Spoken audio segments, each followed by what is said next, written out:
Big Boss Malayalam reality show ആരംഭിക്കാൻ ഇനിയും മാസങ്ങളേറെയുണ്ടെങ്കിലും ആരൊക്കെയാകും മത്സരാർത്ഥികളായി എത്തുകയെന്ന ചർച്ചകൾ ഇപ്പോൾ തന്നെ തുടങ്ങിക്കഴിഞ്ഞു.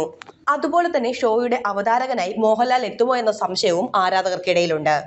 കാരണം കഴിഞ്ഞ സീസൺ 6-ൽ നിന്ന് അവതാരകനായി മോഹൻലാൽ പിന്മാറുമെന്നുള്ള അഭ്യൂഹം പരന്നിരുന്നു. സിനിമയുടെ തിരക്കുകൾ മൂലം മോഹൻലാൽ രാജിവെക്കാനാണ് സാധ്യത. പകരം ആരാണ് ബിഗ് ബോസ് ഇനി നയിക്കുന്നത്? ഈ ഒരു സാധ്യതാ പട്ടികയിലേക്ക് നടൻ പൃഥ്വിരാജിന്റെയും നടി മമത മോഹൻദാസിന്റെയും പേരുകളാണ് ഉയർന്നു വന്നിരിക്കുന്നത്. ജനപ്രിയ താരത്തെയും അതുപോലെ തന്നെ ആളുകളെ പിടിച്ചിരുത്താനുള്ള കെൽപ്പുമുള്ള ഒരാളാവണമെന്നാണ് ബിഗ് ബോസ് പ്രേക്ഷകരുടെ പ്രതികരണം. മറ്റു പല ഭാഷകളിലെ ബിഗ് ബോസിലെ കമൽ ഹാസന്റെയും സൽമാൻ ഖാന്റെയും സ്റ്റൈലൊന്നും മോഹൻലാൽ എടുത്തിരുന്നില്ല. കാരണം അവർ വളരെ അഗ്രസീവായിട്ടാണ് പെരുമാറിയിരുന്നത്. അങ്ങനെ ഒരു ഭാവം തന്നെ മോഹൻലാലിന്റെ ഭാഗത്തു നിന്ന് ഉണ്ടായിട്ടില്ല. മത്സരാർത്ഥികളുടെ പ്രകടനത്തോടൊപ്പമോ അതിനേക്കാൾ ഏറെയോ ബിഗ് ബോസ് മലയാളികൾക്ക് പ്രിയങ്കരമാക്കിയതിന് പിന്നിലെ പ്രധാന കാരണം മോഹൻലാൽ തന്നെയാണ്. മോഹൻലാൽ മാറുകയാണെങ്കിൽ പകരം ആര് വരുമെന്ന ചോദ്യം നേരത്തെ മുതലുണ്ടായിരുന്നു.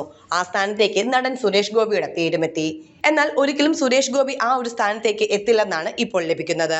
പകരം പൃഥ്വിരാജിന്റെ പേരാണ് ആളുകൾ ഏറ്റവും കൂടുതൽ പറയുന്നത്. അതേസമയം മോഹൻലാലിനെ കൈവിടാതിരിക്കാൻ ബിഗ് ബോസ് അധികൃതർ അവസാന നിമിഷം വരെ ശ്രമിക്കുമെന്നുള്ളതിലും സംശയമില്ല. ജനപ്രിയ നായകൻ, മുൻനിര നായകൻ, തന്റെ നിലപാടുകൾ തുറന്നു പറയുന്ന വ്യക്തിത്വം എന്നുള്ള കാരണങ്ങൾ കൊണ്ട് തന്നെ പൃഥ്വിരാജ് അവതാരകനാകാനുള്ള സാധ്യത വളരെ കൂടുതലാണ്. 2025 മാർച്ച് മാസത്തോടു കൂടിയാണ് ബിഗ് ബോസ് ആരംഭിക്കാൻ സാധ്യതയുള്ളത്. അതോടൊപ്പം ഈ ഒരു സംശയങ്ങളും കാര്യങ്ങളെല്ലാം തന്നെ തീരുമാനമാകുമെന്നാണ് പ്രേക്ഷകർ വിലയിരുത്തുന്നതും.